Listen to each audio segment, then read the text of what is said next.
It was early one morning. I was on my way to school. That early Monday morning, I was on my way to school.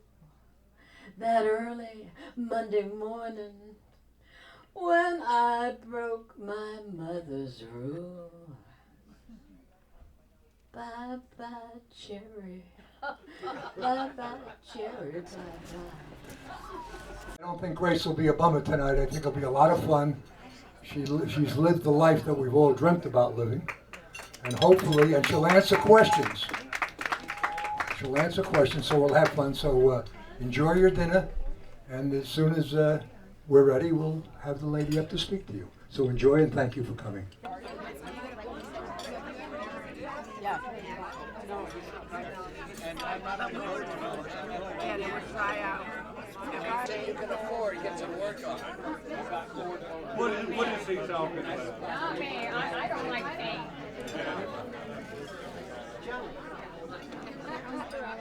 Cinderella. I was a working girl. This was in the 60s. Working girl? Actually, I was a very hard-working girl because I was a casting director for television commercials for Gray Advertising in New York. And when I say I had to work, is because I was married to a very handsome artist who refused to work. Anyway, needless to say, that was not a very happy marriage. And one day, I was asked to be on a yacht at the 79th Street Boat Basin. This is in New York. Alone. I wanted to be alone. There was a little library in the boat, and I picked up a book, a big, heavy book, and it was the Carpetbaggers. I never knew anything about it, and I didn't know anyone had ever spoken about it, or I had never read about it. I started to read the Carpetbaggers. Well, I couldn't put it down, and I loved it. And when I finished that weekend on Sunday night, I finished the book, and I looked for the author, and I said, I want to meet this man. I've got to meet this man who wrote this book. And so, the next morning, I'm back in my office, and I get a phone call from one of the agents who said, I'm going to take you to lunch. And I said, but you've never asked me for lunch. Well, it's not my lunch. It's Harold Robbins' lunch. Okay? I'm sorry. I think I was in, yeah, I'm better now.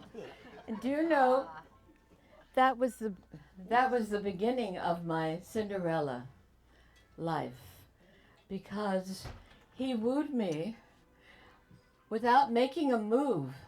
Hello. Yes, and fortunately, he was unhappily married. And so we would meet for lunch, or we would meet for cocktails, and he would go to Connecticut on the train. I would walk with him to the station, and then I would go to my little apartment on 72nd Street in Central Park West. That was the Dakota. And that's what we did for a year, until one day he said, why did you come to Hollywood? And I said, well, I'm a New Yorker. I've never been to Los Angeles. He said, Joseph E. Levine wants me there, and we'll have a great time there. That was his producer of all his books. He made them into movies. So we go. As I tell you this story, I'm reliving it. We go to the Beverly Hills Hotel, and of course he has a bungalow. Hello. And he orders champagne and caviar as soon as we get into the bungalow, but we never had any of that. And so he said, well, why don't we extend this little time together and go to Hawaii? And we did. We went to Kauai. It was very rustic then. It was called the Plantation. And there were little cottages, and we were in the missionary cottage. And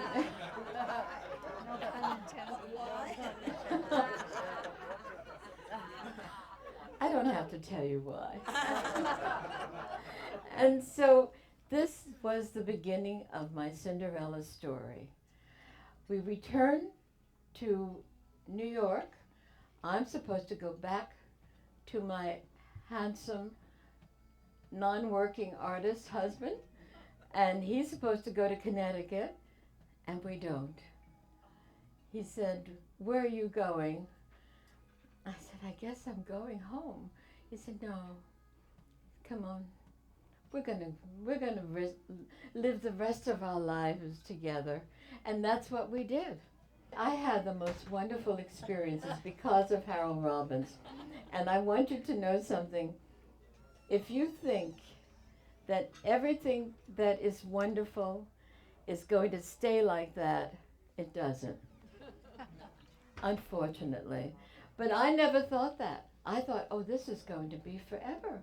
I mean, we have villas everywhere. We have mansions. We have yachts. We have, you name it, we had it. And I thought, well, this is going to be like it is now, and it can't possibly change. It's too good, but too good is too good, huh? Yeah, too good to last. One day, Harold, this was after I had this wonderful daughter. I gave birth to Adriana in the south of France, in Cannes. Well, we were three of the happiest people in the world until one day Harold said, I think we should have an open marriage. Just like that. And I didn't even know what that meant, really. He said, when I go off to work, he couldn't write at home. There were too many distractions. He says, we had homes everywhere, so when you're in LA, I'll be in the south of France, or if you're in the south of France, I can be in Acapulco, or if you're in Acapulco, I could be in New York. And I said, well, I know that you want to work away from home, but I don't understand what you're asking. I didn't understand. He said, well, I'm going to be away for 6 weeks sometimes, maybe even longer, and I'll need a woman.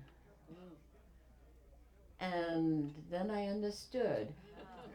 And if there is anything that I want everyone to know who reads my book, open marriages do not work. They don't. They don't. Okay. Oh, in the beginning, it seemed like it was working. Of course, Harold had rules. He said, number one, he said it's important that we tell everybody. No, I'm sorry. We tell each other everything, so that then we're not cheating on each other. Hello, okay? And then it's important that we do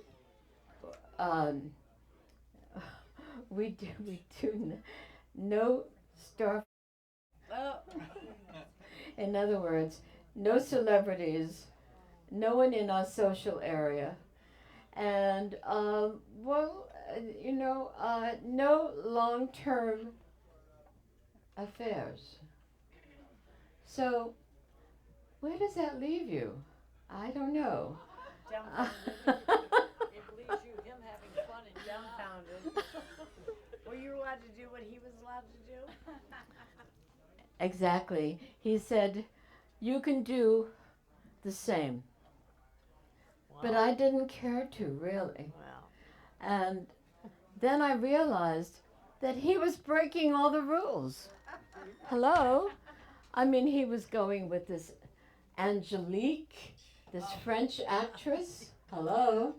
And then he picked up this little waif at the beach in Saint-Tropez, Leslie, and she practically moved in with us. And then, did you get up to that part?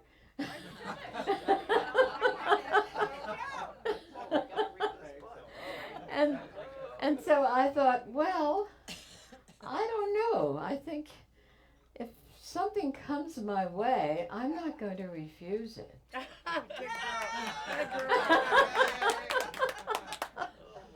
And sure enough, something came my way. Sean Connery.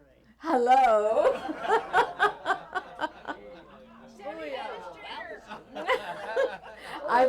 I was at a dinner party of Zsa Zsa Gabor's, and yes, She's a yes, naughty girl yes, too. and she made her Hungarian goulash. And she's a naughty girl too. Oh no, No. no. Well, the day before she was manhandled by a policeman in Beverly Hills, and she was cuffed, and she showed her the markings on her wrist. Oh, she said, Jack Ryan. he was so cruel to me. Oh, well, anyway, at the dinner party, I was alone. Harold was off riding, and Sean Connery was alone. Imagine. Imagine that. And so we introduced ourselves very formally. He was gorgeous. And he thought I wasn't bad. And he said, you know, this is a very boring dinner. Shall we go somewhere and have a drink? And I said, well, I live not far from here, and I can always pour you a drink.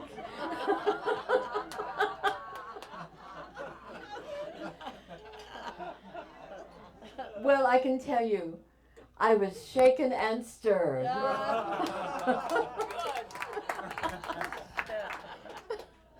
So life was going around like that, you know? And all of a sudden, destiny had a way of changing things entirely. You never know what's out there for us. We don't know. And Harold had an accident. It was a cocaine accident. Yeah, he fell and he passed out, and he fell and broke his hips. And I could see that our lifestyle was coming to a screeching halt. No more. He stayed at home. He was in a wheelchair. He stopped writing away from home. He had to write at home. It was all changed.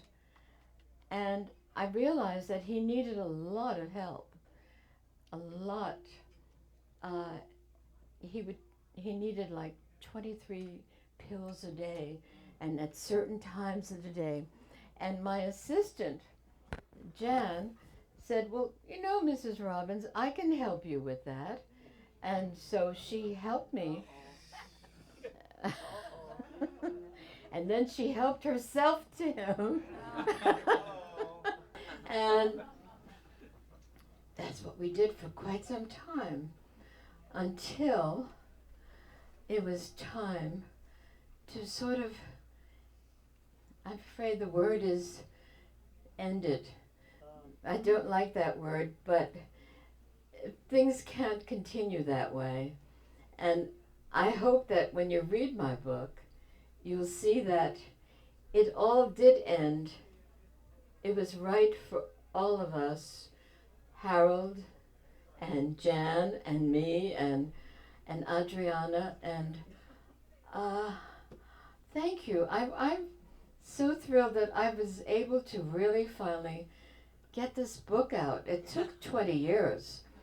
And I thank Gilbert Holmes, who is absolutely the best friend one could have. He said, why don't you get that book out of the closet and start reading it and see if you want it published. And that's how it happened. Yeah. And I thank all of you, Rose, you especially. Rose knows that I've been talking about this book. And Cindy, you know also. I've been talking, I think you too, Mel. I've been talking about this book. Forever. You know, 20 years. But let me tell you something. This is the best time of all. And I thank you all for being here. I appreciate it. Thank you, Mel. Thank you so much.